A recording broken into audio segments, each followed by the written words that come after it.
நண்பர்களே, இன்றைக்கி நான் சொல்ல போகிறது கதை இல்லை, உண்மையாக நடந்த சம்பவம். கோவை பக்கத்தில் மருதமலை ரோட்டில் 2022 நடந்த உண்மை சம்பவம். இதை கேட்டு முடிக்கிறதுக்குள்ளே உங்கள் பின்னாடி யாரோ நிற்கிற மாதிரி தோணுச்சுன்னா திரும்பி பார்த்துடாதீங்க, ஏன்னா அது உங்கள் நிழலாக இருக்காது. என் பேர் கணேஷ், நான் ஒரு யூடியூபர். 2022 அக்டோபரில் என் நண்பர் சூர்யா ஒரு லொக்கேஷன் சொன்னான். மருதமலை அடிவாரத்தில் பிரிட்டிஷ் காலத்து பங்களா 40 வருஷமாக பூட்டியே கிடந்துச்சு.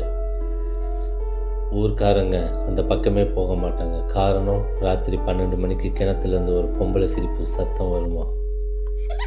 நானும் சூர்யாவும் கேமரா டார்ச் எடுத்துக்கிட்டு ஒரு அமாவாசை நைட்டு 11 மணிக்கு கிளம்பணும். ஊரில் தாண்டினதும் செல்லில் சிக்னல் எல்லாம் கட் ஆகி போச்சு. காட்டு வழி 1 மணி நேரம் நடைக்கு அப்புறம் அந்த பங்களா கண்ணில் பட்டது. 3 மாடி செங்கல் உதிர்ந்து மரம் வளர்ந்து பார்க்கவே பயமாக இருந்துச்சு. ஆனால் வியூவுக்காக உள்ளே போனோம், என்னதான் இருக்குது பார்ப்போம் அப்படின்னு. கேட் திறந்துருந்தது.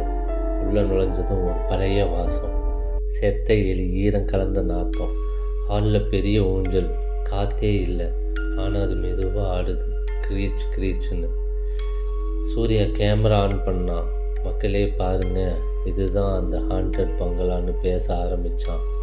அப்போதான் மாடியிலேருந்து டமால்னு சத்தம், யாரோ ஓடுற மாதிரி. யாரா அதுன்னு கத்துனேன், பதில் இல்லை. மொபைல் டார்ச் அடித்து மாடிப்படி ஏறினேன். ஒவ்வொரு படியாக ஏறும்போது காலில் கீழே மரம் கிரீக் கிரீக்குன்னு கத்துச்சு. மாடி ரூம் முழுக்க உடஞ்ச கண்ணாடி, கிழிச்ச போட்ட ஒரு ஃபோட்டோவில் ஒரு வெள்ளைக்கார துறை, பக்கத்தில் பட்டு புடவை கட்டின ஒரு பொண்ணு. அந்த பொண்ணோட கண்ணு ரெண்டும் குத்தி எடுத்த மாதிரி கருப்பு மை பூசி இருந்துச்சு. சூர்யா திடீர்னு, டே கணேஷ், வாசம் பாருன்னு அப்படின்னா.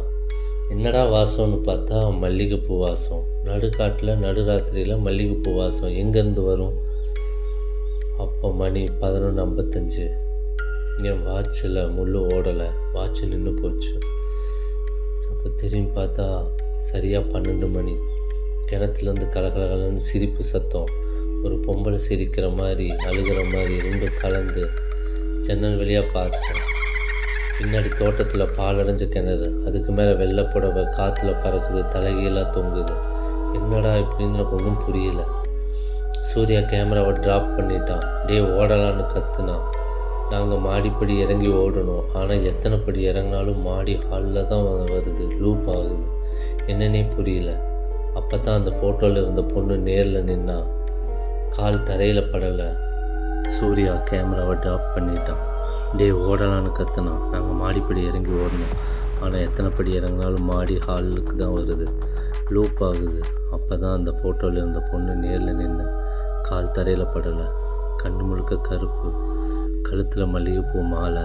ஆனால் பூவெல்லாம் காஞ்சு கருகி போயிருந்தது. அவகிட்ட வந்தா. வாய் திறக்காமல் பேசினான். ஆனால் சத்தம் என் மண்டைக்குள்ளே கேட்டது. என்னை கொன்று இந்த கிணத்துல போட்டான் தோற, என் பிள்ளை எங்கே? அவள் அழ ஆரம்பித்தா. ரூம் முழுக்க தண்ணி வாட, சுவத்துலேருந்து தண்ணி கசியுது. சூர்யா மயங்கி விழுந்துட்டான். நான் நடுங்கிக்கிட்டே, உனக்கு என்ன வேணும்னு கேட்டேன். அவள் கிணத்தை பார்த்து கை காட்டினான். என்னையும் இழுத்துட்டு போனான். கிணத்து விளிம்பில் குனிஞ்சு பார்த்தேன். உள்ள தண்ணிக்கு பதிலாக நிறைய எலும்பு, குழந்தைக்கு எலும்பு கிடந்துச்சு. அப்போ தான் புரிஞ்சுது, 1940 இந்த துரைக்கு இவ கீப்பாக இருந்திருக்கா. கர்ப்பமானது துரை இவளையும் பிள்ளையும் கொண்டு கிணத்துல போட்டுட்டான். ஊர் கதை அதுதான். ஆனால் அவள் ஆத்மா இன்னும் பிள்ளையை தேடிகிட்டே இருக்கு. திடீர்னு என் கழுத்தை பிடிச்சா. நகம் ஐஸ் மாதிரி சில்லுன்னு இருந்துச்சு. அப்போ அவள் சொன்னா, என் பிள்ளைய கூட்டிகிட்டு வா, இல்லைன்னா நீ இங்கே தான் மண்டைக்குள்ளே கத்துனா. மூச்சு முட்டுது, கண்ணு இருட்டுது. கண்ணு முடிச்சு பார்த்தா நான் பங்களா வாசலில் கிடந்தேன். விடிஞ்சிருச்சு. பக்கத்தில் சூர்யா கேமரா நொறுங்கி கிடக்கு. ஆனால் மெமரி கார்டு மட்டும் வேலை செஞ்சது. அதில் கடைசி வீடியோ நான் தனியாக நின்று கிணத்துல கத்தி கத்தி பேசின மாதிரி இருக்குது. பக்கத்தில் யாரும் இல்லை. அன்னைக்கப்புறம் சூர்யா என்கிட்ட பேசுகிறதில்ல. நான் மட்டும் மாதம் ஒரு தடவை இந்த கிணத்துக்கு போவேன். ஒரு மல்லிகைப்பூ மாலை, ஒரு குழந்தை பொம்மை வச்சுட்டு வருவேன். ஏன்னா அன்னைக்கு அவன் என் காதில் சொன்னான், கடைசி வார்த்தை, நீயும் ஒரு அப்பந்தானே, என் வழி புரியும்னு. நண்பர்களே, அமாவாசை நைட்டில் மருதமலை பக்கம் அந்த வீட்டுக்கிட்ட போனீங்கன்னா கிணத்து பக்கம் இருந்து கொலுசு சத்தம் கேட்டால் திரும்பி பார்த்துடாதீங்க. அது கொலுசு இல்லை, எலும்பு உருசுற சத்தம். புரியுதா? கமெண்ட்டில் சொல்லுங்கள், நீங்கள் அந்த இடத்துக்கு போவீங்களா? பார்ட் 2 வேணுமா?